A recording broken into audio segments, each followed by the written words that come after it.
Halo rekan-rekan semua, selamat berjumpa lagi dengan saya, Anggono Raras. Video kali ini temanya adalah strategi meningkatkan nilai perusahaan.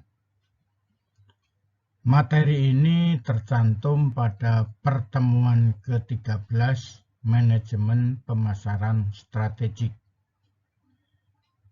Strategi ini penting dilakukan agar perusahaan dapat bertahan dalam persaingan lokal dan global. Strategi bisnis penawaran mendefinisikan entitas, faktor, dan proses yang terlibat dalam menyampaikan dan menangkap peluang nilai di pasar. Pengembangan strategi bisnis melibatkan analisis pasar di mana operasi perusahaan dan nilai yang diciptakan oleh penawaran. Selamat menyaksikan.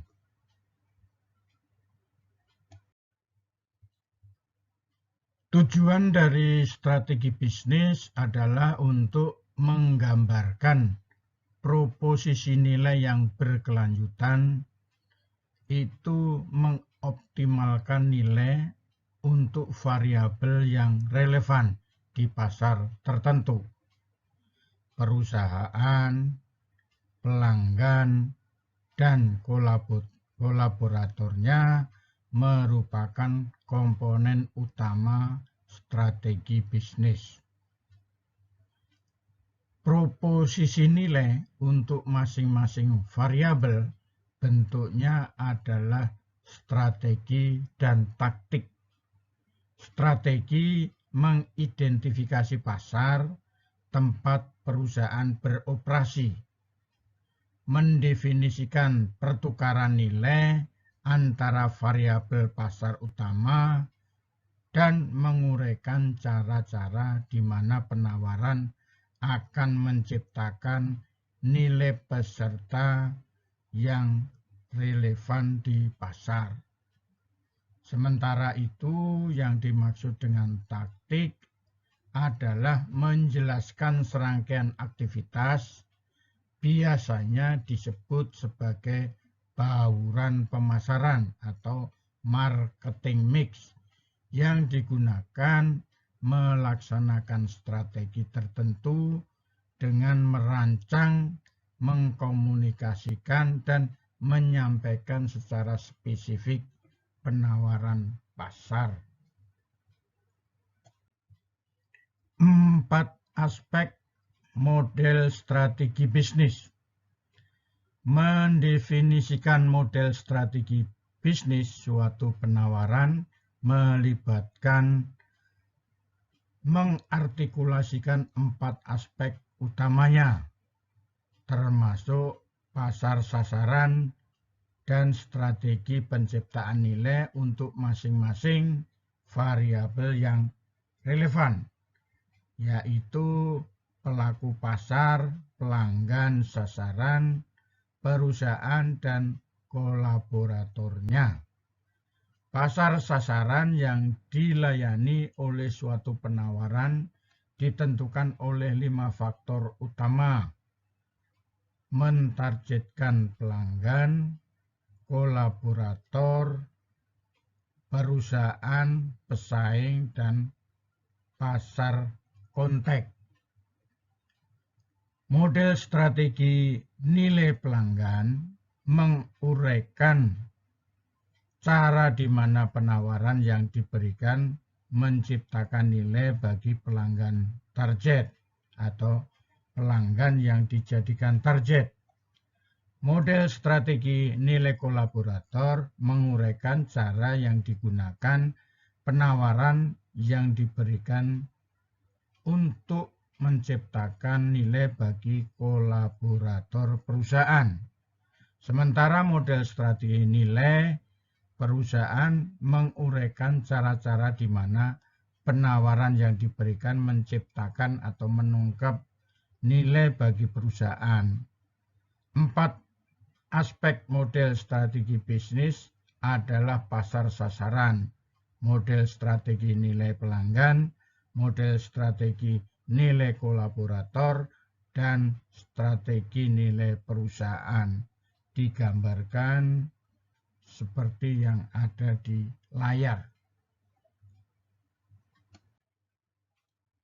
Pasar tempat penawaran perusahaan bersaing ditentukan oleh 5 faktor utama, yaitu pelanggan, untuk siapa perusahaan bertujuan menciptakan nilai, perusahaan yang mengelola penawaran, kolaborator yang bekerja dengan perusahaan pada penawaran ini, pesaing dengan penawaran yang menargetkan pelanggan yang sama.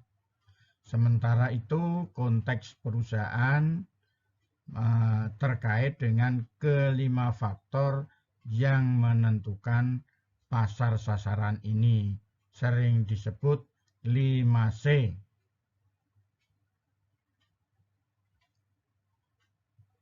Yang pertama, pelanggan atau customer.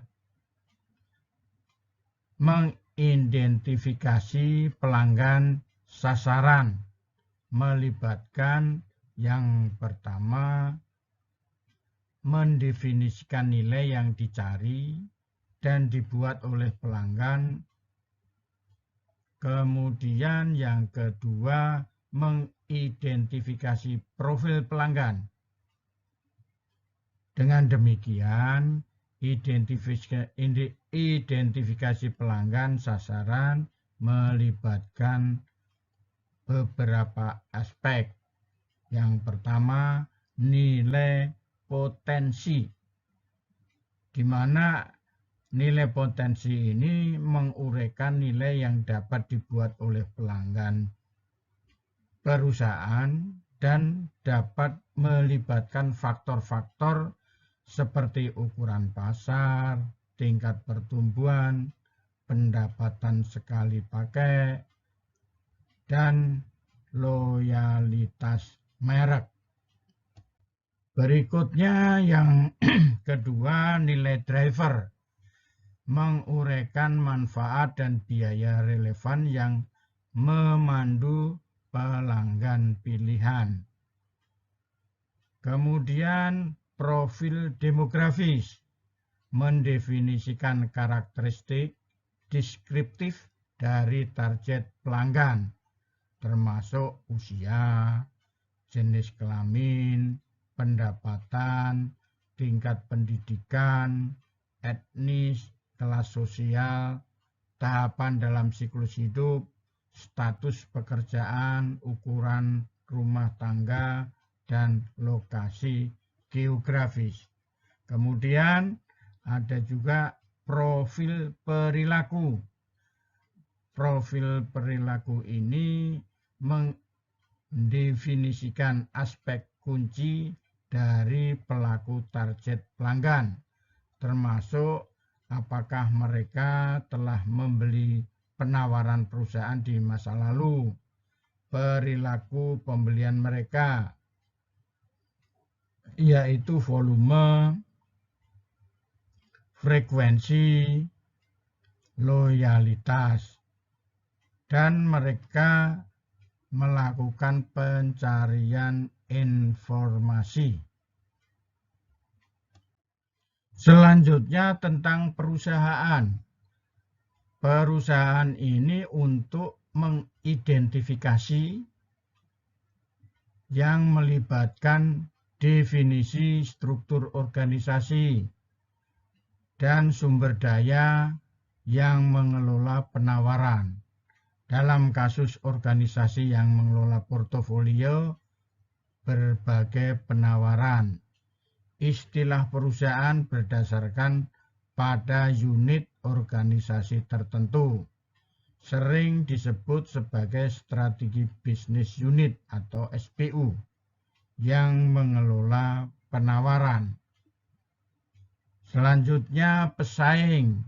Pesaing ini melibatkan pendefinisian entitas atau variabel yang menjadi target kebutuhan yang sama dari pelanggan yang sama, karena persaingan ditentukan berdasarkan kemampuan perusahaan dalam memenuhi kebutuhan pelanggan, tidak terbatas pada industri tempat perusahaan beroperasi, dan mungkin mencakup lintas industri.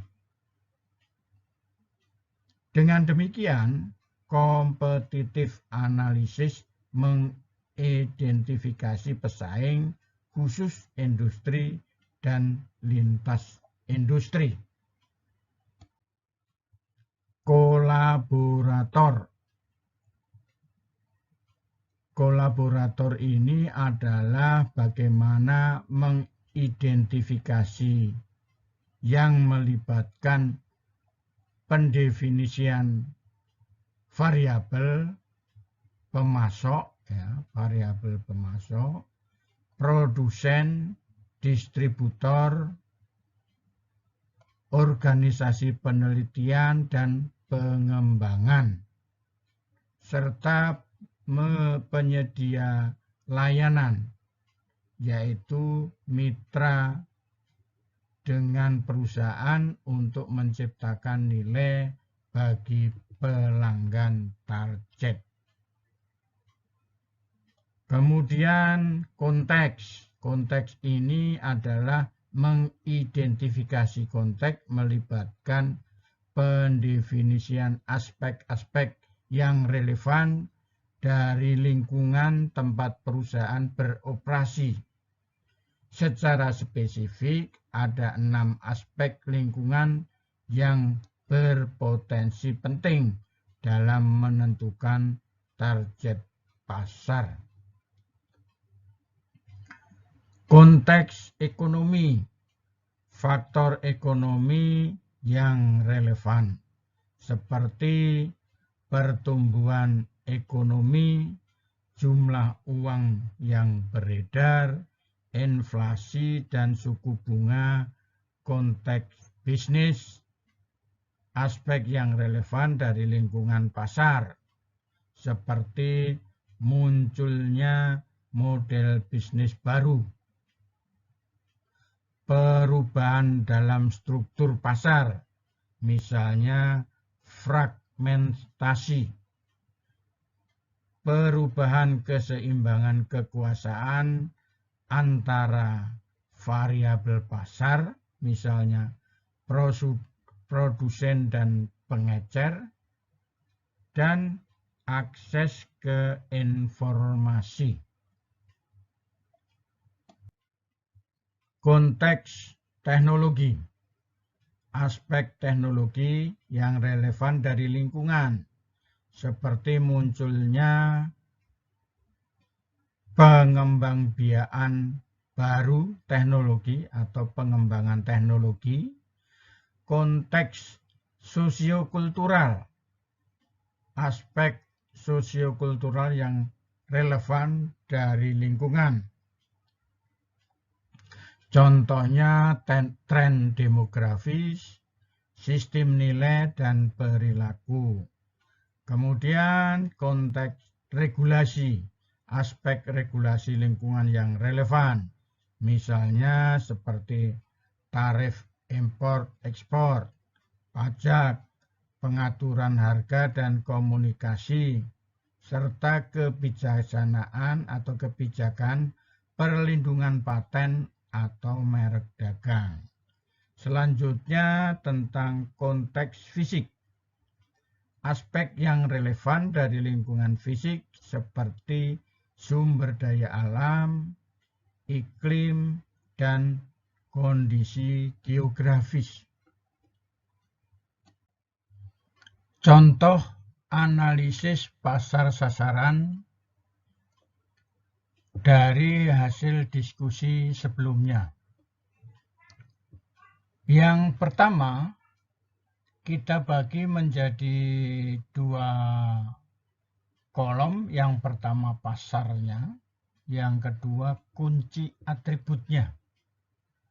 Sebagai contoh di sini ada namanya pelanggan atau customer, Untuk deskripsi yaitu pedagang bakso yang merupakan bisnis UMKM dengan nilai potensial pedagang ini mewakili 61,97%, yaitu 8.500 triliun dari pasar kuliner UMKM. Jadi sumbangan UMKM bagi negara itu adalah sangat besar ya, sangat besar. 61,97%. Kemudian selanjutnya kita masuk ke pelanggan atau customer, di mana penggerak nilai mempunyai kinerja laba 200% dengan keandalan tahan banting, layanan berupa direct dan online. Jadi tukang bakso ini sekarang bisa melayani secara langsung, yaitu dia datang, tamunya atau pelanggannya datang ke warung, tempat makan, tempat dia jualan, tapi bisa juga melalui online. Tentunya dengan bekerja sama dengan pihak online ya. Kemudian adanya citra merek yang baik. Jadi pemesannya itu banyak dan cenderung bertambah. Jadi ada dari perkantoran, pabrik maupun secara personal mereka pesan ya, meminta pesan yang sudah tiap hari atau tiap minggu sesuai dengan komunikasi mereka itu minta dibuatkan, dikirim ke kantor masing-masing. Kemudian yang keempat, profil demografis, yaitu berupa bisnis UMKM. Yang kelima, profil perilaku. Jadi dalam melakukan masak-memasak dan penjualan itu yang pertama menggunakan kompor gas dan mengikuti pelatihan dari pemerintah tentang UMKM, serta ikut event bazar bila diberi undangan oleh lembaga swasta maupun lembaga pemerintah. Yang berikutnya yaitu tentang perusahaan atau company.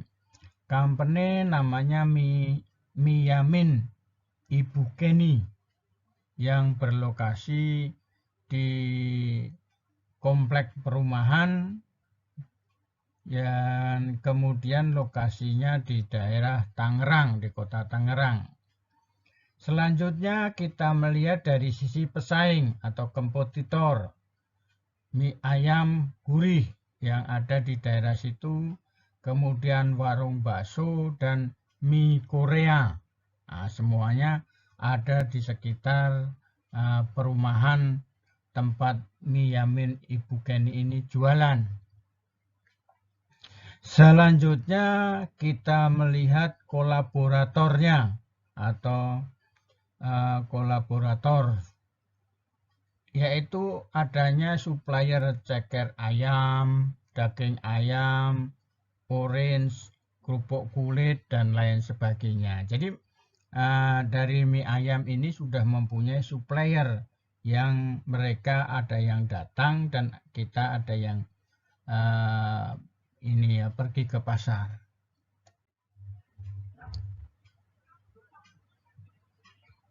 Selanjutnya saya akan menjelaskan tentang konteks. Konteks di sini ada 3. Konteks ekonomi, konteks bisnis, dan konteks peraturan. Dari sisi konteks ekonomi, pendapatan perusahaan meningkat. Dari hasil laba yang diperoleh, maka diadakan kegiatan Jumat Barokah, yaitu menyiapkan 100 bungkus mie yamin dan dibagikan secara gratis.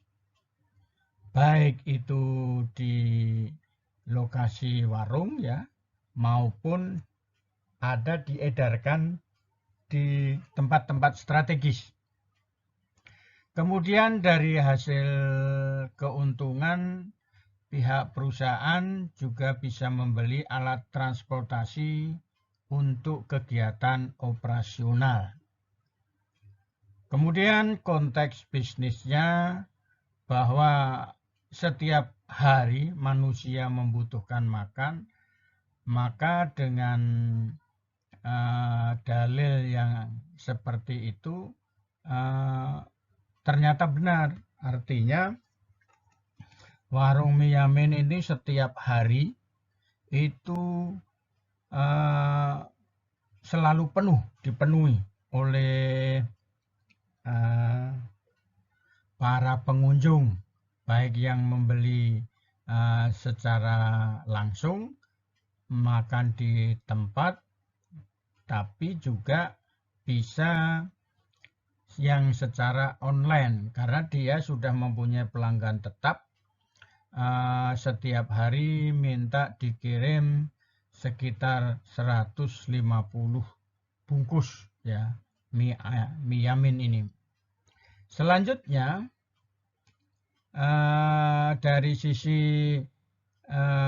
masih dari sisi konteks bisnis, harga jual terjangkau bagi kantong pelajar dan bagi ibu rumah tangga. Apalagi di sini untuk perkantoran ya, mereka di samping cita rasanya enak, juga harga melawan gitu ya, harga melawan. Selanjutnya konteks peraturan mengikuti pelatihan UMKM yang diadakan oleh pemerintah daerah di kota Tangerang tersebut.